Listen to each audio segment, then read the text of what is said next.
can gain a very good insight into Windham Hill just by looking around at your favorite record store. The retailer must, by contract, have a separate section dedicated to Windham Hill. They must carry all of the albums and all of the artists. They must even use the artwork supplied by the company and album separators in the bins. The message here is very clear. The music is distinctive, and they really care about quality. And Windham Hill is second to none in quality control. The records are made of the finest vinyl compounds, and rigid inspections have almost eliminated defects. The cassettes are exceptional, with the best available housing, and Windham Hill was the first to use chromium tape. The compact discs are produced in West Germany and Japan under demanding standards, and the company does constant research to stay on the cutting edge of the science of recording. But of course, it is the music that is most important, and the reason for Windham Hill's phenomenal success.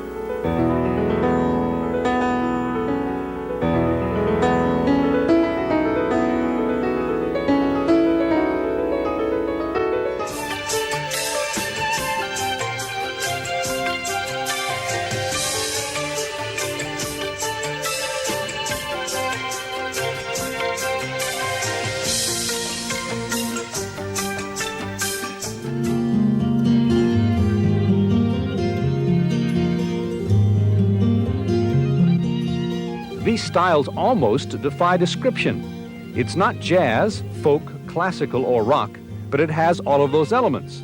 Music critic Steve Paget. It's not really something that you can put your finger on. It's not jazz, but it's not, I don't really know what it is, and I think that that's the perfect reason why it's so successful, is because it's not like anything else. Frustrated reviewers have called it yuppie wallpaper, or background music for weddings and meditation. But whenever the critics think they have categorized the Windham Hill sound, it changes.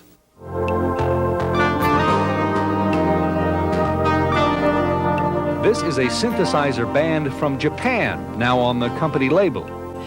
Windham Hill is nothing if it isn't evolving. I personally have an attention span of a 3-year-old, and I become bored very easily. And I think probably, once again, looking at the audience that we think we're selling to, a college-educated, fairly discerning group of people, I think the same thing is true. I'm a little bit amused by the people who need to codify so tightly and carefully the Windham Hill sound. It is so subjective a thing at this point, a matter of its communicativeness, its evocativeness emotionally, and that's about it. And these are the artists of Windham Hill.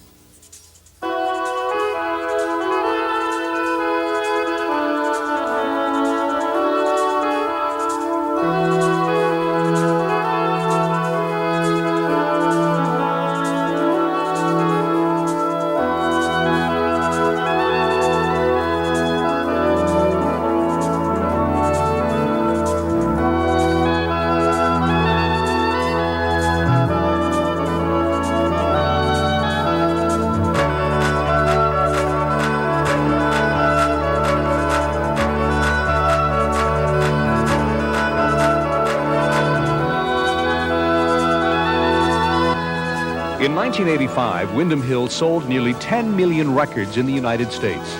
Other record companies are now rushing quickly to produce their own instrumental music, but Windham Hill is far ahead.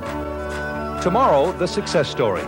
You'll meet the company president. Of purely the love of the music and wanting to put it out. We'll go inside the main offices in Palo Alto, and you'll learn how a home garage operation became a multi-million-dollar business in just 10 years.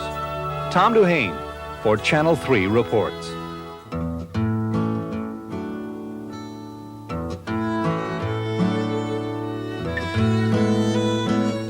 The Windham Hill story begins with two people. First, guitarist Will Ackerman, the chief executive officer, and company president Ann Robinson, his former wife. They started Windham Hill together, and they still control it. Also, this record, Will's first album made just for friends 10 years ago. Only 300 copies were pressed, but when a few radio stations began playing it, the adventure began. It was a shoestring operation, but we got incredible quality out of it because of our zeal about it and because other people cared about it as much as we do, and still do. This music is so important to make available to people. And that's the reason we're here, and it's not money and fame and success. They started a musical trend, and the piano artistry of George Winston propelled Windham Hill into the musical mainstream. His December album has now gone platinum, 1 million sales, and 2 others have turned into gold records. Other artists were added, and while spending almost nothing on promotion, the company grew remarkably. The growth has been utterly phenomenal. One of the things I love to quote is that 1982, which was our 6th year, I guess, was a 597% growth year. Not our best by any stretch of the imagination, but a good one. And in that year, we spent 0.4% of net in advertising, where Warner Brothers is probably spending 25% of gross in advertising. I think this tells the whole story of Windham Hill. This is not evidence of a record company bludgeoning a marketplace into submission, but rather simply making a product available and having people respond to it with incredible loyalty. The main office in Palo Alto. It's an avant-garde interior, complete with office space, a shipping area, an art department, and this elevated think tank for Will. They call it the Treehouse. Windham Hill has now issued some 50 albums, plus a dozen others on 3 subsidiary labels. For example, Open Air Records releases vocals, while Magenta Records is offering modern jazz. The distinctive and intriguing covers are a Windham Hill trademark. Ann Robinson directs the designing. We went and looked in the bins in the record stores for the covers that appealed to us, and they tended to have very strong, interesting photographic images with not a lot else to detract from it. Minimal but good information, and seem to be really art pieces and not what's trendy this week and going to be out next week. I'm looking for pictures that ask the question rather than answer it. Last year, their domestic sales approached 10 million records. Overseas, the label is succeeding in Japan, West Germany, and other countries. But still, the music remains Will Ackerman's personal selections. The company gets stacks of glowing letters from fans who love those selections. And Windham Hill answers back in a newsletter with music updates and features. Will and Ann's creation has now grown into Windham Hill Productions, a multi-million-dollar business branching into video and publishing. But it's still run with the same devotion and personal care that set Windham Hill apart in the first place. Tomorrow, a personal look at Will Ackerman, and we'll learn where the name Windham Hill comes from. Tom Duhane for Channel 3 reports.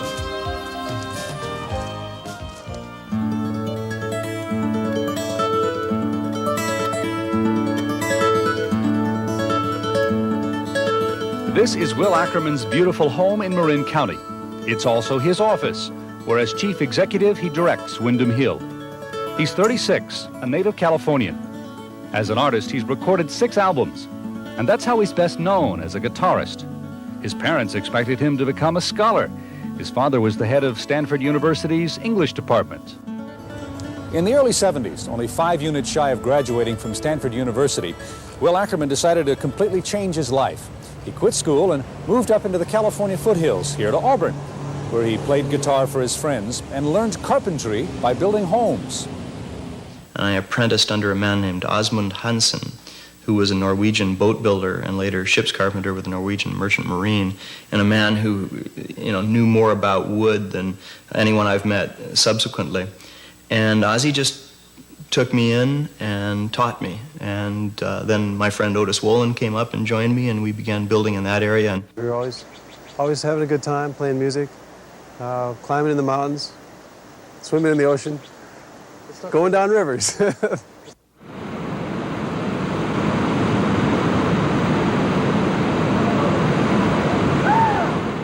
Ackerman works hard and plays hard. He ocean kayaks and scuba dives, and he supports environmentalists trying to save the American River Canyon from development. Okay, ready? Forward!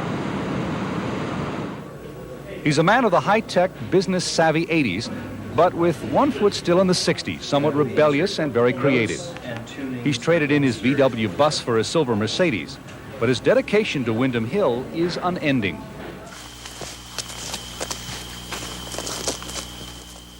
That's why he has this retreat in Vermont. This is Windham County, Vermont, where Will has a country home surrounded by acres of woods and streams. It was here, long ago, at the Windham Hill Inn, where he worked by day and played music at night, along with an aspiring dancer, a poet, and a playwright.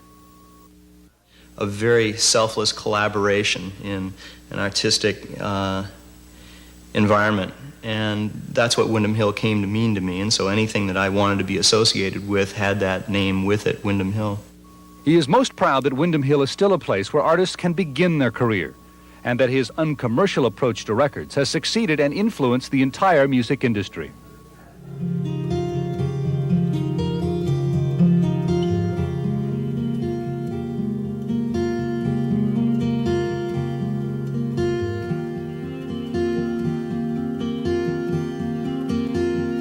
It is a language, and it sometimes really does speak for you much more eloquently than your words can. I know that sounds a little corny, but it's actually the truth. There are times where your mind is boggled and speech simply isn't the answer for communication, and this thing says it very nicely. Tomorrow, we'll meet two artists that one Hollywood critic says are the future stars of the Windham Hill label. I'm Tom Duhane for Channel 3 Reports.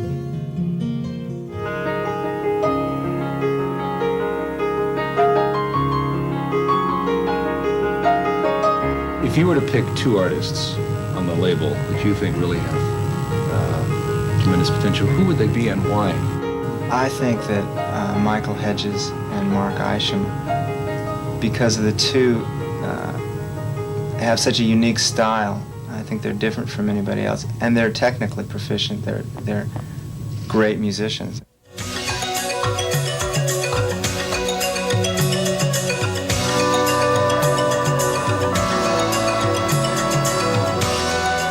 Synthesizer composer and trumpeter Mark Isham.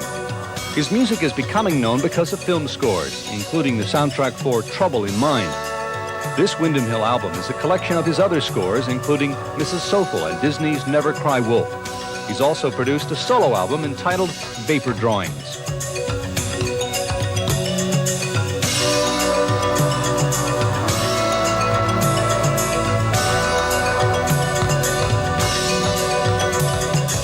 This is the Montreux Jazz Festival from last year.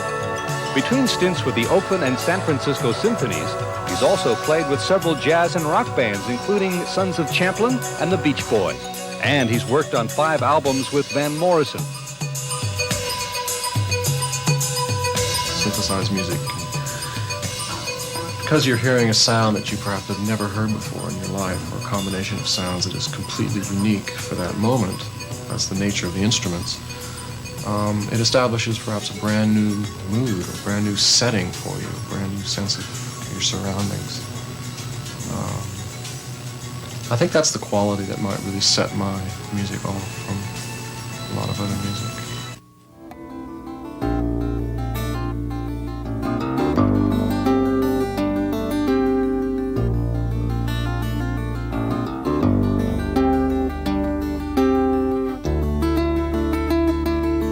Guitarist Michael Hedges, with a sizzling acoustic style one writer described as a rock and roll refugee with a touch of flamenco. He has studied classical guitar, electronic music, and has a degree in composition, and has produced 3 albums.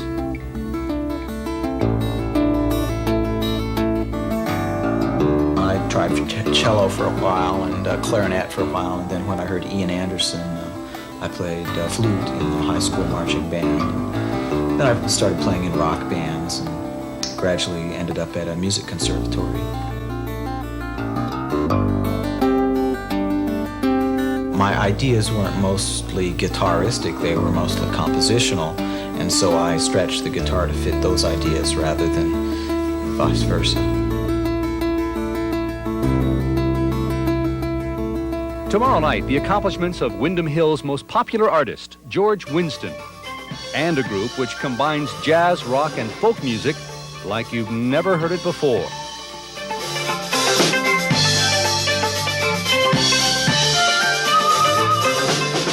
Tom Duhane for Channel 3 Reports.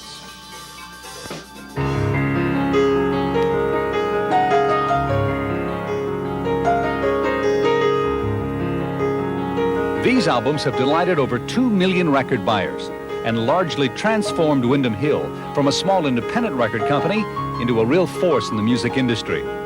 Bucking every musical trend, George Winston's piano solos even pushed onto the pop music charts in 1983. December has gone platinum, 1 million sales, and the other 2 records have turned into gold. George lives in Santa Cruz. He is extremely media shy, no interviews and no pictures, but he does enjoy the live concerts.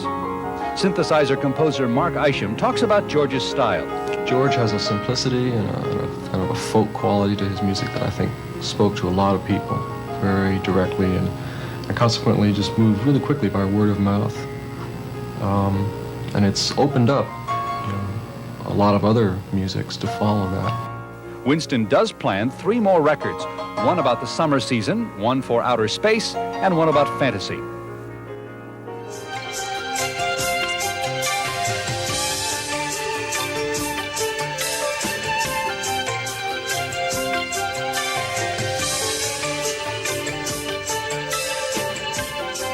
Shadowfax is the opposite side of the Windham Hill spectrum. The 6-member band mixes rock energy with folk and ethnic styles like nobody else.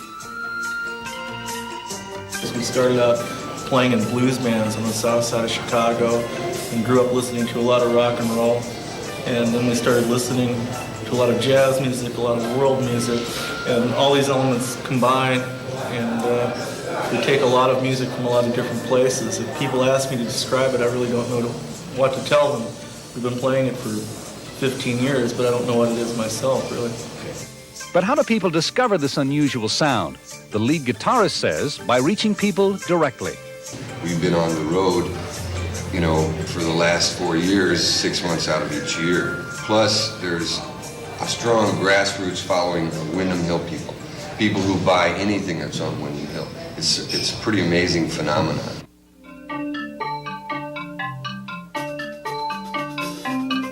We watched them one night in a practice session in Southern California, and even after playing all day long, they were sharp.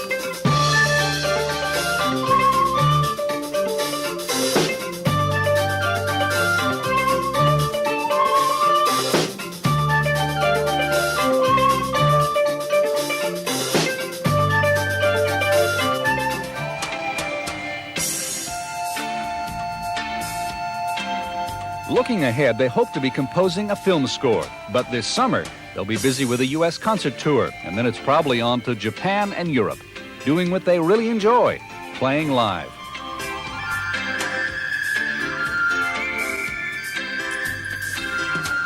On Sunday, during our 6 o'clock news, you'll meet Liz Story, acclaimed pianist, and we'll watch Will Ackerman recording a new album. Tom Duhane for Channel 3 reports.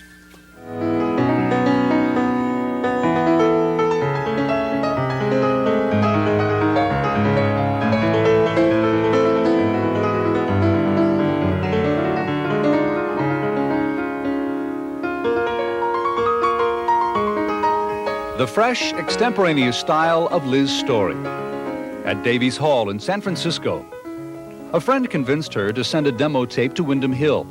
A few hours after Will Ackerman heard it, they were on the phone talking about a recording. After studying classical piano and jazz composition, Liz found success by giving free rein to her improvisational abilities.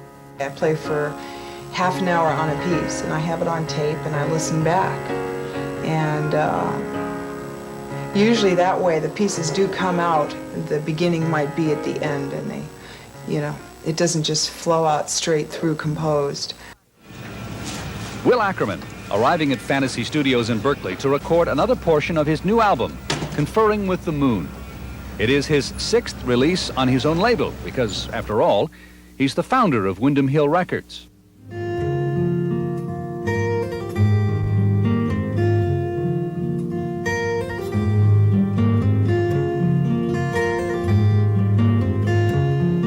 Normally when I finish a record, I hate the thing, and I can't listen to it. And I don't know whether the fact that I like this new album, Conferring with the Moon, indicates that it's the worst thing that I've ever done or the best. The reviews aren't in yet, so I don't know what people are going to think. One problem that Will and the other artists have faced is what to call their music. It is so varied. So you end up saying that it's part classical, jazz, folk, rock, ethnic, contemporary, acoustic. You've hit it exactly. You've hit it. There was a point in our development where people were saying, well, what do you call it? You know, and we began stringing adjectives together in the way that you described, so it began to sound like a schizophrenic disease from Vienna, you know. And finally, we just threw up our arms and said, it's Windham Hill, okay? Now, just don't ask for anything. It's Windham Hill. Just call it Windham Hill. And that seems to have stuck. And a growing number of music lovers like what Windham Hill has to offer. A survey in Boston once found that 85% of the people buying their records heard about Windham Hill from friends. So a multi-million-dollar company has grown from essentially word of mouth. A remarkable story in today's music industry that survives by advertising and promotion.